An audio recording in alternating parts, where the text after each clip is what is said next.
আজকের ভিডিওতে আপনাদের সবাইকে স্বাগত জানাই। আমি সৌম্যজিৎ আর আপনারা দেখছেন নেচার অ্যাট মোস্ট। তো আজকের ভিডিওর টপিক হলো প্যানজি।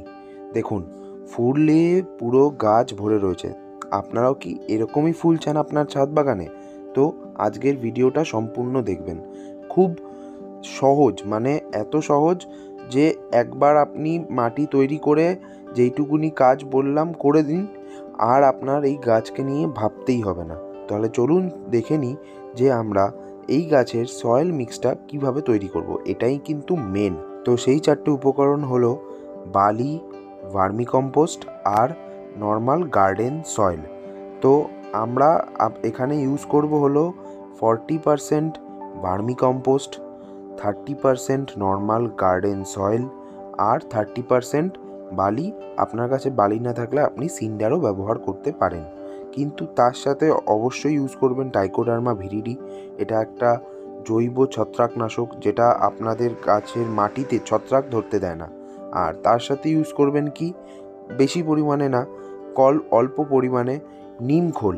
নিমখোল আমাদের মাটিতে কোনো রকম কোনো পোকা মাকড়ের ডিম পাড়তে দেয় না। আর তার সাথে একটু চুন ব্যবহার করবেন। চুন কিন্তু সুপার ফসফেট না। এই চুনটা ব্যবহার করার রিজন হলো যে এই গাছটা অ্যাসিডিক সয়েল পছন্দ করে। এবার আমরা গাছটাকে কি করে লাগাবো আর বড় করব সেটাই দেখব। তো এই যে দেখুন, এইগুলো হলো প্যানজি ছোট ছোট থামপটের চারা। আমি এগুলো আপনাদেরকে শেয়ার করলাম যাতে আপনাদের কোনো নার্সারিতে গিয়ে প্যানজি গাছ চিনতে অসুবিধা না হয়।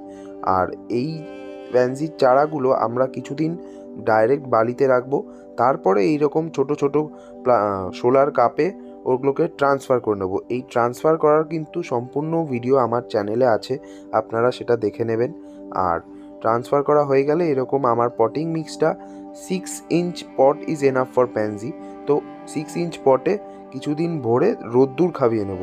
রোদ্দুর খাবিয়ে দেখুন মোটামুটি ওই গ্লাসে কিছু না হলো 20 দিন থাকলেই এরকম শেপ নিয়ে নেবে, ছোট ছোট চারাগুলো বড় বড় পাতা হয়ে যাবে।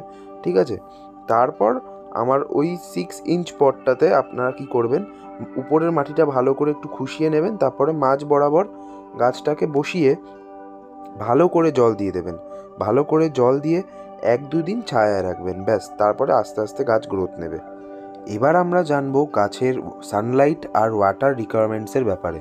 তো দেখুন, ফার্স্টে বলে দিই যে এই গাছ পোতার মোটামুটি 1 মাস অবধি কোনো রকম কোনো কুড়ি রাখা যাবে না। এই যে দেখুন, আমার খুব তাড়াতাড়ি ছোট ছোট কুড়ি এসে গেছে। তো কোনো রকম কোনো কুড়ি আসলে আপনারা কিন্তু সেটাকে প্রুন করে দেবেন যাতে গাছটা আরও বুশি হয়। তো ফার্স্ট পয়েন্ট, প্যানজি কিন্তু শীতকালে একটুও ছায়া দিলে হবে না, আপনাকে সারা দিনের ডাইরেক্ট সানলাইটটা দিতে হবে। মোটামুটি 4 থেকে 6 ঘন্টা হলো আইডিয়াল। ঠিক আছে, এর থেকে কম রোদ পেলে কিন্তু আপনি এরকম ফুল কোনোভাবেই পাবেন না। আপনি যাই চেষ্টা করুন না কেন, যতই ফার্টিলাইজার দেবেন, ফুল কিন্তু পাবেন না এত। তো সানলাইটটা মাস্ট। আর জল একদম বুঝে শুনে দিতে হবে, বেশি দিলে কিন্তু ফাঙ্গাসের প্রবলেম লাগবে, গাছ মরে যাবে। তো জলটা যখন মাটি শুকাবে তখনই দেবেন, এছাড়া এক্সট্রা জল কিন্তু এই গাছটা সহ্য করতে পারে না। এবার আমি বলবো যে প্যানজি গাছের ফার্টিলাইজেশন আমরা কিভাবে করব। তো দেখুন, এই গাছের কিন্তু খুব বেশি ফার্টিলাইজেশনের দরকার পড়ে না। তো আপনারা যেটা করবেন সেটা হলো প্রত্যেক 10 দিন অন্তর অন্তর সর্ষের খোল পচানো জল দেবেন। আর মোটামুটি 1 মাস চলে যাওয়ার পর আপনারা বায়ো পটাশ দেবেন। ঠিক আছে, এতেই এই গাছের যা যাবতীয় দরকার তা ফিল আপ হয়ে যাবে। আর আপনি যদি কেমিক্যাল ইউজ করেন তাহলে প্রথম 1 মাস শুধু এনপিকে 19-19-19 দিলেই চলবে স্প্রে করে।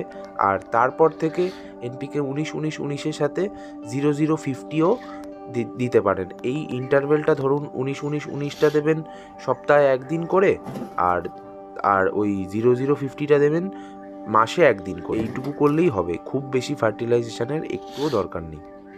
যাই কেমিক্যাল ইউজ করবেন সবই 1 লিটারে 1 গ্রাম বা 1 ml।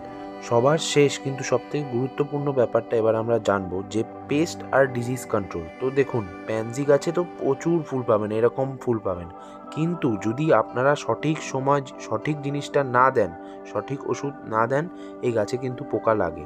ঠিক আছে, তো আপনারা যেটা করবেন আমার মতন রুটিন ফলো করবেন। যেটা হলো আমি প্রথম সপ্তাহে একটা মাইক্রোনিউট্রিয়েন্টস যেমন মোবোমিন হতে পারে বা বায়োভিটা এক্স হতে পারে, এরকম যে কোনো মাইক্রোনিউট্রিয়েন্টস দিতে পারেন। তারপরের সপ্তাহে আপনারা যে কোনো পেস্টিসাইড, যেমন ধরুন যদি আপনি অর্গানিক ইউজ করেন তো কাকা, থিটা, কাটাপ্পা ইউজ করতে পারেন। আর তারপরের সপ্তাহে আপনি যে কোনো ফাঙ্গিসাইড ইউজ করতে পারেন, যেমন ধরুন অ্যামিস্টার টপ হতে পারে বা সাফ হতে পারে। আর তারপরের সপ্তাহে আপনি যেটা ইউজ করতে পারেন, যে যদি পোকামাকড় বেশি থাকে তো যে কোনো পেস্টিসাইড যেমন কনফিডার ইউজ করতে পারেন। আর যদি দেখছেন না পেস্টিসাইড যে অসুবিধা নেই, তাহলে যে কোনো পিজিআর যেমন ধরুন সুপার সোনাটা ইউজ করতে পারেন, এতেই হবে। আশা করছি আপনাদের ভিডিওটা পছন্দ হয়েছে আর ভিডিওটা কাজে লাগবে। যদি কাজে লাগে আপনারা ভিডিওটাকে লাইক করতে ভুলবেন না, আর যদি অন্য কারোর কাজে লাগে তো তাকে শেয়ার করতে ভুলবেন না। আর সাবস্ক্রাইব করলে এরকমই নতুন নতুন নেচার রিলেটেড ভিডিও আসবে পরপর। কি ডালিয়াটা দেখে খুব ভালো লাগছে তো, এটারও ভিডিও আসবে। আপনি কিন্তু সাবস্ক্রাইবটা করতে ভুলবেন না। এরকম সুন্দর ডালিয়া, আর আমি তো ভাবছি এবার একটা গার্ডেন ট্যুরেরও ভিডিও আনবো। তো স্টে টিউনড।